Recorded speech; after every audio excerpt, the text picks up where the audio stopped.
Hello, dear subscribers and viewers of our channel. Before watching this video, please subscribe to the channel and give it a like to support it.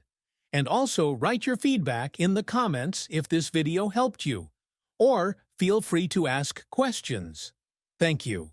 In this video, I want to show and tell you how you can change your Facebook password.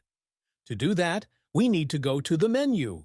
Click on the icon with Settings and open the Account Center. Then click Password and Security, and we will see the item Change Password. Click Now. Here opens this menu. Here we select the account that interests us. Now here we can enter our old password. There is a prompt when you last changed it. Enter this password.